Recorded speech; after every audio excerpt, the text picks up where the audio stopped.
Hello everyone, welcome to a new video of Cat Can Code. In this video, I'm going to show you software testing with Cucumber in IntelliJ Java Maven project. First thing first, I will go to the plugins of my IntelliJ IDE and I download the Cucumber for Java plugin. I also download the Gherkin plugin because Gherkin is the language that is used for Cucumber testing. I go ahead and create a Java project and choose Maven as my build system. I go to the Maven repository and looking for three libraries. One is Cucumber Java, another one is Cucumber JUnit, and another one is JUnit. And I will copy the three dependencies to the dependencies component of my configuration file for my Maven project. If you don't have the dependencies tag, you need to create them so that it can contain the three dependencies that you have copied from the Maven repository. As you can see here, they are red, and I click on the Maven configuration and I click on synchronization. Maven will go ahead and download the necessary libraries and put into my project. So for a Cucumber testing project, you need three main files: the feature file, the runner file, and the definition file. I put them into the features folder, the runner folder, and the step definition folder of my test Java features, runner, and step definition project. So as you can see there, in the right hand side, there's a folder structure. Inside the source, there's a test, and then there's a Java folder. And I created three new folders called features, runner, and step definition to keep these feature, runner, and definition files. So the first file you're gonna write is called the feature file.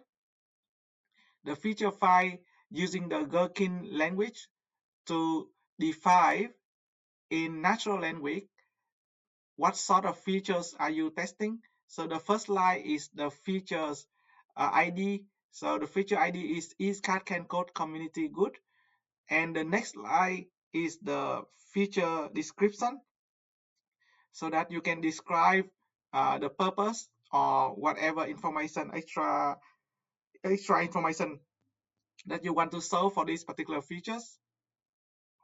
For these features, I can create a scenario. I also can create multiple scenarios for a features. But for this particular example in this video, I just show you one scenario. The scenario is cat can code community is good. That's the name of the scenario. And then there are three components of the scenario: given, when, and then. So given community is cat can code.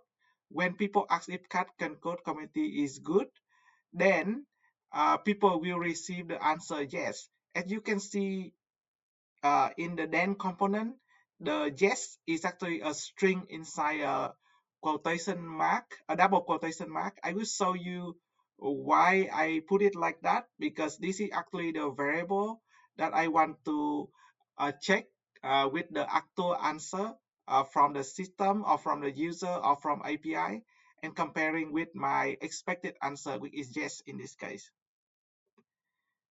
Okay, so now I have the feature file using Gherkin language for Cucumber in the features folder. Now I go to the step definition folder. I create the is cat can code community good definition .java. So this is a definition class, and this definition class is containing the actual function or methods that corresponding to the component of the features file. As you can see here, I have the decorator given, when, and then as well. And I have three methods here corresponding to these three decorators from the feature file. the community is cat can code uh, um, method. The people ask if cat can code community is good method. In this method is where I give the actual answer a value. Um, the value normally come from, like calling some other function or executing some code or calling some API or getting some user input. But for the sake of the example, I just hard code a value for the actual answer. And in the people will receive the answer string expected answer method is where I actually comparing the actual answer and the expected answer using the assert equals method. So here's the key point. As you can remember from the feature 5, the answer, the expected answer is actually passing into this method through a string placeholder cover inside the open curly bracket and a close curly bracket and the data type string. So with this particular passing of the information, it can be passed as the argument into my actual method. So the argument here is the expected answer of the type string.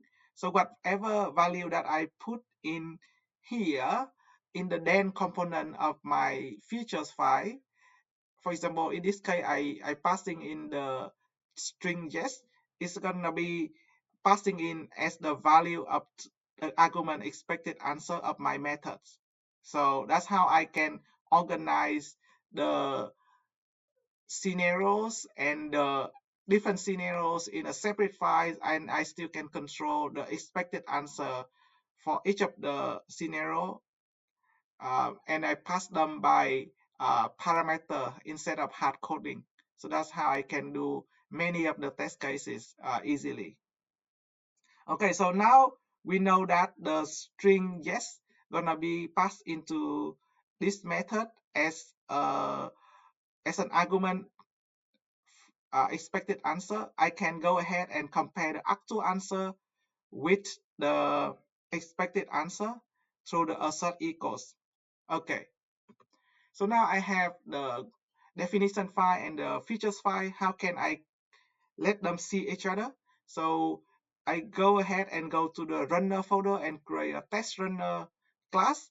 The test runner class allow me to use two decorator, the run with and the cucumber option decorators, so that I can connect the feature file and the definition file. So I use the cucumber option called features and glue, where I define where I keep the features and where I keep the step definition.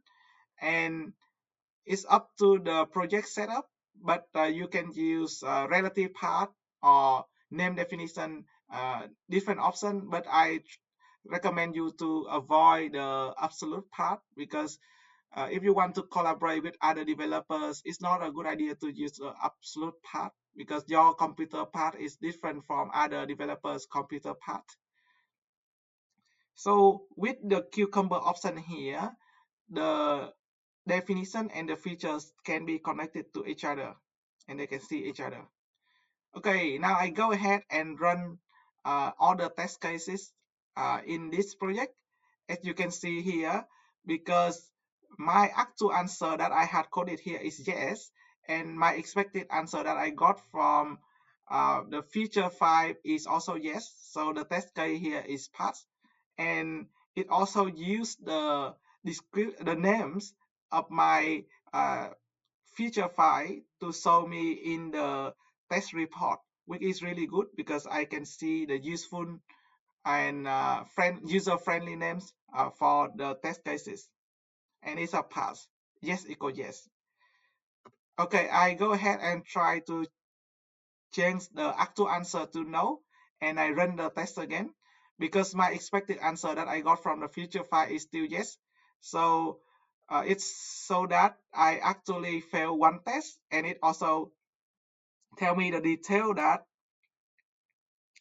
it expects yes, but the answer is no. So the expected value is yes, but the actual value is no, and it shows me that the test case is failed and what are the reasons. So that's really useful. And you can add more test cases in the feature 5. You also can use the table format to organize them more easily. You also can pass more than one variable. And if you have more than one variable, for example, 2, 3, 4, then 1, 2, 3, 4, then that will corresponding to the first, the second, the third, and the fourth arguments of your method that you're passing the values into. Okay, that's it for this video. Thank you very much for watching. If you find this video useful for your study, make sure to like and subscribe to the channel to make it easier for you to view the future video from me. Thank you very much for watching again, and goodbye. See you in the next one. Thank you.